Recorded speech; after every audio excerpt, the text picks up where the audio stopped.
Welcome to this comprehensive clinical review of congenital lobar emphysema, presented by the Pediatric Case Review channel. In today's lecture, we will utilize a case-based approach to master the diagnosis, pathophysiology, and management of this rare respiratory condition. Our goal is to provide high-quality medical education for our viewers on the Pediatric Case Review YouTube channel. Let us begin.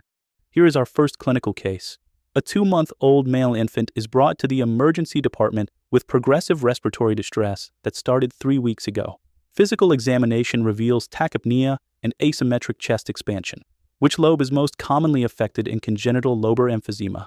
Option 1, right lower lobe. Option 2, left upper lobe. Option 3, right upper lobe. Option 4, left lower lobe. The correct answer is option 2, the left upper lobe. As illustrated in the anatomical diagram, the left upper lobe is the most frequently involved site, accounting for 43% of cases. This is followed by the right middle lobe at 32% and the right upper lobe at 21%. Recognizing this classic distribution pattern is essential for an accurate diagnosis. Question number 2 focuses on epidemiology. During a pediatric pulmonology conference, you review data on congenital lobar emphysema cases diagnosed over the past year. You notice a clear pattern in the gender distribution. What is the male to female ratio in this condition? Option 1, an equal distribution of 1:1. Option 2, 1:3. Option 3, 3:1. Option 4, 2:1. The correct answer is option 3, 3:1. The demographic charts show a strong male predominance in congenital lobar emphysema, occurring 3 times more often in males than in females. Additionally, the overall incidence rate is quite low, affecting approximately 1 in 20,000 to 30,000 live births, classifying it as a relatively rare congenital lung malformation. Question number 3. A 6-week-old infant presents to your clinic with difficulty breathing since birth, which has progressively worsened. The infant also struggles during feeding. Which of the following is the most common age of presentation for symptomatic congenital lobar emphysema? Option 1, at birth. Option 2, within the first 6 months of life. Option 3, between 1 and 2 years of age. Option 4, after 5 years of age. The correct answer is option 2, within the first 6 months of life. The symptom onset timeline demonstrates that while 33% of cases are symptomatic right at birth, an overwhelming 95% of patients develop symptoms before reaching 6 months of age. The progressive nature of the symptoms, such as retractions and nasal flaring, relates directly to ongoing air trapping. Question number 4. A 3-month-old boy is admitted with severe respiratory distress.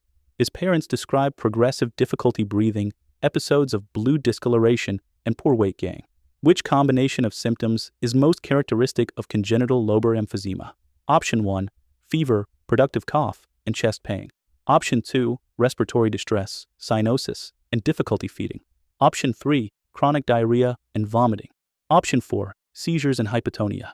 The correct answer is option 2, respiratory distress, cyanosis, and difficulty feeding.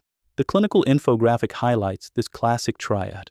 Progressive lobar overinflation compresses adjacent healthy lung tissue, leading to severe tachypnea and hypoxia, which manifests as cyanosis. The increased work of breathing severely impacts the infant's ability to feed, commonly resulting in a failure to thrive. Question number 5. You are examining a 4-month-old infant with suspected congenital lobar emphysema. You note asymmetric chest expansion with one side appearing much more prominent. What would you expect to find on percussion and auscultation of the affected side? Option 1, dullness and decreased breath sounds. Option 2, hyperresonance and diminished breath sounds. Option 3, normal resonance and bronchial sounds. Option 4, hyperresonance and increased breath sounds. The correct answer is option 2, hyperresonance on percussion and diminished breath sounds. The physical examination illustration shows that trapped air creates a hyperinflated, balloon-like lobe. Tapping over this trapped air produces a hyperresonant sound. Because there is very little actual air exchange occurring within that specific hyperinflated lobe, the breath sounds heard through the stethoscope will be markedly diminished or entirely absent. Question number 6 explores the underlying mechanism. During a teaching round, you are asked to explain how air becomes trapped in the affected lobe during the respiratory cycle. What is the primary mechanism causing air trapping in congenital lobar emphysema? Option 1, complete bronchial obstruction. Option 2, a ball valve effect. Option 3, alveolar destruction. Option 4, increased mucus production. The correct answer is option 2, a ball valve effect. The pathophysiology diagram beautifully illustrates this mechanism. During inspiration, the airways naturally widen, allowing air to enter the lobe. However, due to defective or weak bronchial cartilage, the airway prematurely collapses during expiration. This traps the air inside, causing progressive hyperinflation without the actual alveolar destruction seen in adult emphysema. Question number 7. A neonate is diagnosed with the condition. Genetic testing and imaging show no external compression or internal obstruction. The pediatric surgeon discusses possible causes. In what percentage of congenital lobar emphysema cases is the underlying etiology idiopathic, meaning the exact cause is unknown? Option 1, 10%. Option 2, 25%. Option 3, 50%. Option 4, 75%. The correct answer is option 3, 50%. The etiology pie chart reveals that half of all cases are entirely idiopathic. Approximately 25% are caused by defective or absent bronchial cartilage, as shown in the cross-sectional illustration. The remaining 25% result from other causes, such as external compression by anomalous blood vessels or mucosal obstructions. Question number 8. A 2-month-old presents to the emergency department with acute respiratory distress. You order an initial chest X-ray to evaluate the cause. What are the characteristic chest X-ray findings in congenital lobar emphysema? Option 1, bilateral diffuse infiltrates. Option 2, a hyperlucent hyperinflated lobe with mediastinal shift. Option 3, multiple cystic licenses. Option 4, pleural effusion with compressive atelectasis. The correct answer is option 2, a hyperlucent hyperinflated lobe with mediastinal shift. The radiograph provided demonstrates these pathognomonic findings. The affected lobe appears very dark or hyperlucent due to massive air trapping, yet fine vascular markings remain visible. The massively inflated lobe pushes the heart and trachea to the opposite side, creating a significant mediastinal shift and compressing normal lung tissue. Question number 9. You are reviewing imaging studies of 100 patients diagnosed with congenital lobar emphysema to understand the typical distribution pattern. Which statement about lower lobe involvement is correct? Option 1. Lower lobes are affected in 25% of cases. Option 2. They are equally affected as upper lobes. Option 3. Lower lobes are rarely affected. Option 4. They are never affected. The correct answer is option 3. Lower lobes are rarely affected. The lobar involvement chart confirms that lower lobe disease occurs in less than 2% of all cases. If you observe lower lobe hyperinflation on an X-ray, you must maintain a high index of suspicion for alternative diagnoses, such as a foreign body aspiration or an external compressive mass. Question number 10. A 5-month-old with suspected congenital lobar emphysema is scheduled for additional imaging. The pediatric radiologist recommends a computed tomography scan. What is the primary advantage of a computed tomography scan over a standard chest X-ray? Option 1. It is less expensive. Option 2. It provides detailed anatomical and vascular assessment. Option 3. It uses less radiation. Option 4. It requires no sedation. The correct answer is option 2. A computed tomography scan with intravenous contrast is the diagnostic gold standard. As seen in the axial scan illustration, it provides exceptional topographic detail of the hyperinflated lobe and compressed adjacent tissues. Crucially, it evaluates the mediastinal vascular structures to rule out anomalous vessels compressing the airway, which is absolutely essential for surgical planning. Question number 11. A neonate presents with acute respiratory distress, hypotension, and a hyperresonant right chest.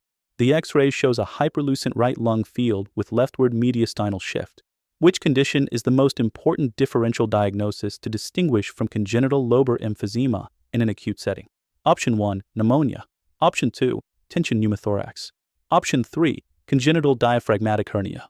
Option 4, bronchiolitis.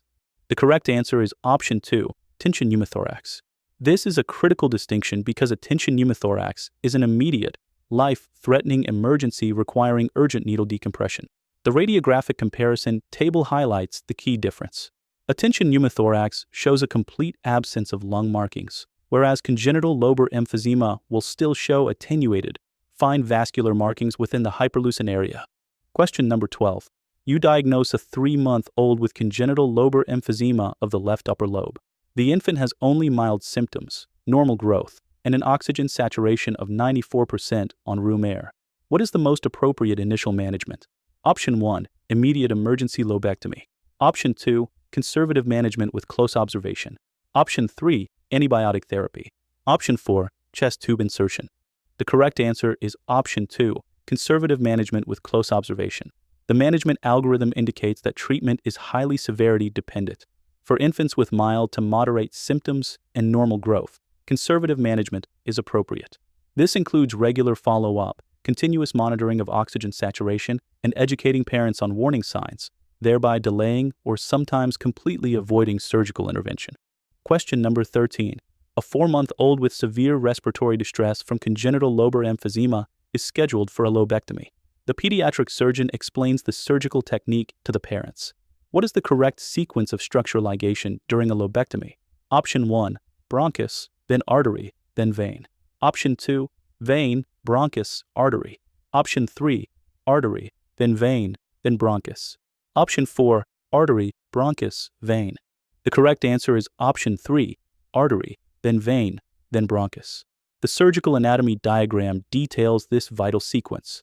Ligating the pulmonary artery branches first prevents continued blood flow into the lobe. Next, the pulmonary vein is ligated, and finally, the bronchus is sealed. This meticulous approach minimizes intraoperative bleeding and ensures a safe removal of the hyperinflated lung tissue. Question number 14. Parents of a 6-month-old scheduled for a lobectomy are anxious and ask about the risks, complications, and expected long-term outcomes. What is the expected prognosis following a lobectomy for congenital lobar emphysema? Option 1, poor prognosis with high mortality. Option 2, excellent prognosis with very low mortality. Option 3, moderate prognosis with frequent complications. Option 4, highly unpredictable outcomes. The correct answer is option 2, an excellent prognosis with very low mortality. The outcomes graphic displays a surgical success rate of greater than 99%. Postoperative complications are extremely rare. Because the pediatric lung is still developing, the remaining lung tissue exhibits significant compensatory growth. These children typically go on to lead completely normal lives with full participation in sports and physical activities. Question number 15. During preoperative workup for a neonate with congenital lobar emphysema, you order a comprehensive evaluation including a cardiac assessment to screen for associated anomalies. Approximately what percentage of congenital lobar emphysema cases are associated with congenital cardiac defects? Option 1, less than 5%. Option 2, 20%. Option 3, 40%. Option 4, 60%. The correct answer is option 2, 20%. The preoperative checklist emphasizes that up to 1 in 5 patients will have a concurrent congenital heart defect, such as a ventricular septal defect or a patent ductus arteriosus. Therefore, a mandatory echocardiogram must be performed on every single patient prior to any surgical intervention to ensure safe anesthetic management and optimal surgical outcomes. I would like to personally invite you to join our growing medical community on Patreon, named Pediatric Case Review. This dedicated platform contains all of our educational videos conveniently arranged by physiological system for easy access. All the presentation slide decks used in our videos are available as downloadable files, allowing you to easily review the material and practice the clinical questions offline. For subscription details, please comment below and we will message you directly. Thank you for participating in this comprehensive clinical review of congenital lobar emphysema. We hope these 15 case studies have enhanced your diagnostic awareness and management skills for this pediatric condition. Please subscribe to the Pediatric Case Review channel for more high-yield, evidence-based medical education. If you have any clinical questions or suggestions for future topics, please leave them in the comments below. Thank you for watching.